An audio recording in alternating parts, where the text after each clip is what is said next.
Hello, everyone, and welcome back. Today we are looking at the GI Joe Blockbuster. The Blockbuster was first released in the United States in 1994. It includes the driver Wind Chill. The Blockbuster was discontinued, unfortunately, that very same year. So this is another Arctic vehicle, kind of a counterpart to the uh,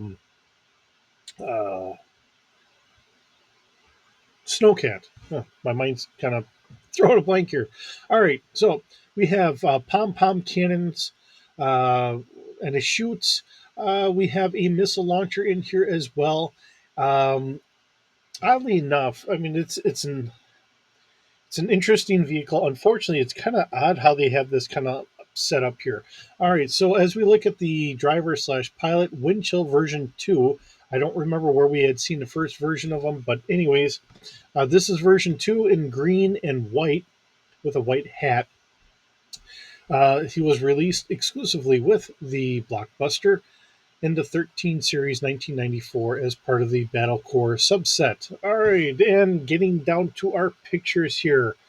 We don't have any other variants of the Blockbuster known to exist. There's no price here, but we have the wonderful box art that we get from yojoe.com. So this is the front of the box. We don't have any other pictures of the rear sides or anything else, but we do have some of the schematics and all that for putting it together. Now, oddly enough, and as we go through this, we have four cannons in the front, kind of like Gatling guns. On the side, it shows some cannons here. Now, I don't know if it's supposed to be one or two or whatever. Um, and I'm also not certain here, and just bear with me if this is supposed to pivot up or not. So I just have it forward facing. These are supposed to be anti aircraft cannons. So looking at this, it looks like it's just straightforward, not having any view of it going up or whatever. So I'm just leaving them as just a speeder scale cannon. There's four of them, two on each side, as far as I can tell, and we're running it that way, saying that they're fire linked. There is quite a bit of damage that's going to be uh, dished out from them. So, you know, it's going to be interesting. And then we also have two different weapons up here. This is not, as far as I can tell, a turret.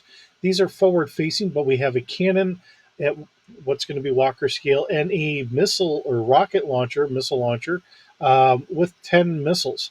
So as we get through here, I don't know, maybe this is the back of the box. Um, some of it, for me, it's hard to really read it.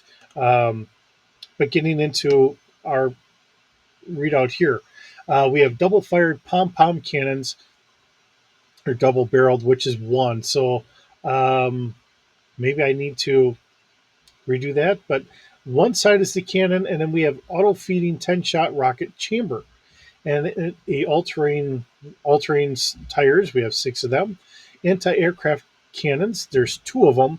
Front-mounted Gatling guns. There's four of those, and 10 heat-seeking rockets, which is up here for one of the cannons here. So to me, it's one side is the missile launcher, rocket launcher, and then the other one is the cannon. That's the way I'm kind of really doing it now. I don't know how that's really supposed to work. I will knock down the anti-aircraft guns, but everything I'm seeing shows them going straight forward. Forget it. I'll just leave it as four of them. We'll just have fun with it in that regard. Maybe I'm overpowering it, but it's all right. And then we have the instructions for putting it all together. It looks like we only have a crew of three personnel. I do not know if there's anywhere for extra personnel to really stand on here. I did maybe with the rear bumper here. So I do have on there for a possibility of four, I believe. And as we swing on around to our starting. All right, so getting the views that we have here, like I said, I guess it's only two cannons, one on either side, anti-aircraft. If you want to have them just, go up, that's fine. It's just stats on a piece of paper, so we just have fun with it. Let's swing on over and see what I've come up with here. All right, so looking at what we have here, um, So we have the Blockbuster, and I spelled block wrong. Geez, I've been having issues here this morning. Um, all right.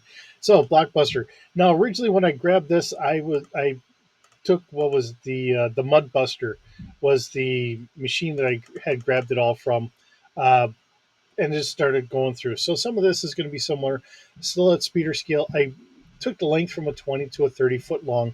I don't know how long this should be. I figured 30 feet should kind of work out. Again, we have the crew of three, so we have a pilot, co-pilot, or weapons officer, as well as someone in the back for the main cannons up there. I figured passengers of four off of the back is a possibility. We have cargo capacity about 300 kilograms. Full coverage, no altitude, maneuverability. I kept that at the 3D, 80 miles per hour. Now I don't know if that's going to be too fast or whatever.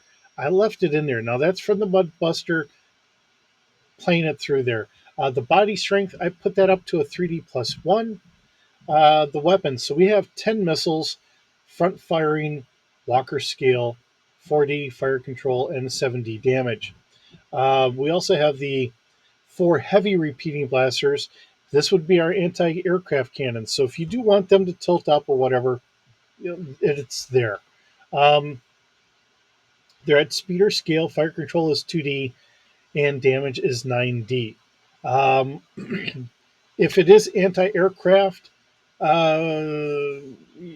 you're going down two scales here, so you're going to lose 4D, so it takes it to a 5D damage. And your fire control is actually going to be a negative 2D, so that's going to be a little bit harder to try and hit them. Or no, actually, the fire control would go up. I'm sorry. The damage goes down, the fire control goes up, so it's going to be easier to hit. That'd be a 6D there. All right, and then we also have the four repeating blasters. This is in the front, and that's at personnel scale. And with all four of them, that's going to be an 8D damage. And then last but not least, we have that heavy blaster cannon. That's our pom-pom gun. Now this is going to be at Walker scale. Fire control is 4D, damage is 7D. I gave it the same range as the missiles, figuring that if it's more like a tank cannon for our Arctic crew, we might want that farther reach, much like what we have with our standard tanks, the big bore cannons. Not trying to limit it like I do for a lot of our shorter, smaller weapons.